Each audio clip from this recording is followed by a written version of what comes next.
Yes, so I am feeling confident, and the campaign's at exactly where we need to be at the moment, which is around getting myself known by the public and my background and my experience known.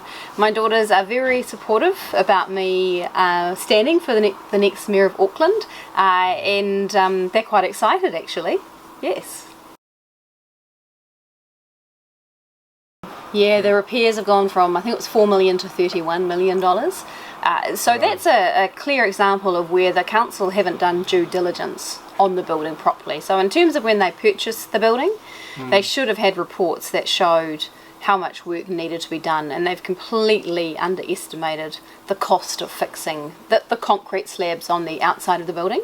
So that's a good example of where the council staff and the governance of council have failed in terms of doing proper due diligence when purchasing a building. So somebody needs to be held accountable, whether that's, you know, the mayor or the CEO or the person who actually, you know, recommended and put the recommendation up and the business case up around purchasing the building. That kind of overspend is significant, and we need to know how it happened, and we need to learn so it does not happen again.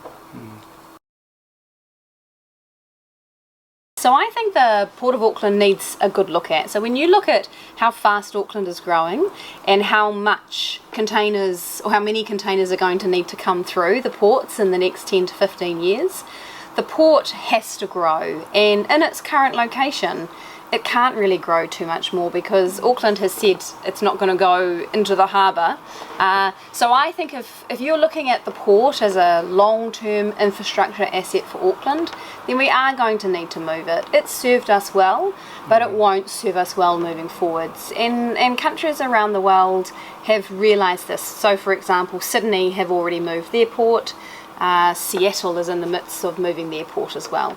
So we need to have a plan for how we look at that and how we address that. And the port takes up around 77 hectares of land, and from that we get around $47 million of dividend last year from the port. That's not a lot of money for that much land. So we need to have a look at what actually could you do with that much land, both economically and socially for Auckland, in terms of imagining if we could return that to the people of Auckland, what we could do with that piece of waterfront. Yeah, so housing is a big issue for Aucklanders, and in terms of what we need to do there, so council needs to work very closely with government around making sure that we can get enough homes out there.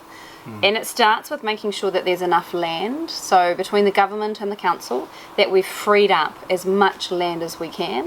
Boundary, metropolitan Yeah, boundary? I mean, I think we need to be looking at land in terms of intensification of land, and also looking at going out further.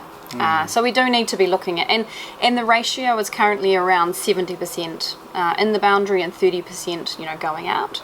And so we need to have a look at that and make sure we've got that right, and I believe the government and council are having a look at that now. We then need to make sure that the consenting process is really good, and it's not slowing down a lot of developments, either single developments or multiple developments in terms of big developments for the city. We then need to make sure that the infrastructure services are ready to go in as soon as it's consented. So that means water and electricity, a broadband and things like that. And then we have to make sure that we are building a mix of houses for Auckland. So currently the housing model in New Zealand is most profitable where there's a four-bedroom home. So that's why you get the $1 million. You get $500,000 piece of land plus $500,000 home, and that's the $1 million price tag. And so we need to make sure that the model is bringing to us not just the 4-bedroom homes, but the terraced homes and the apartments as well, which will make it more affordable for people to actually buy houses.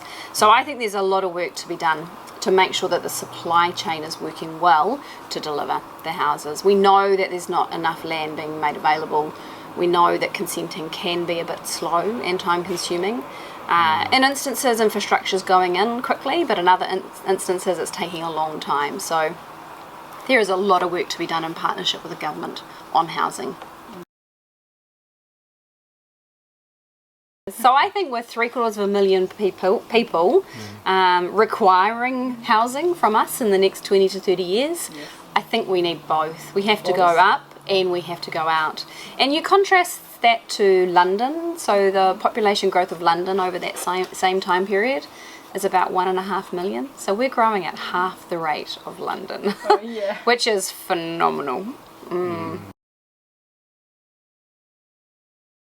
Yeah, so I think many Aucklanders are frustrated because rates keep going up and services go down. So you know people don't feel like they're getting value for money from their rates. So I think it's important that we give Aucklanders certainty on how much they're going to be paying for their rates moving forwards, and that we do actually deliver services where they feel they are getting value for money from their rates. And that's the benefit of 20 years of business experience, is really knowing how to manage operationally and bring disciplines to Auckland Council to be able to spend the rates money more efficiently and more wisely.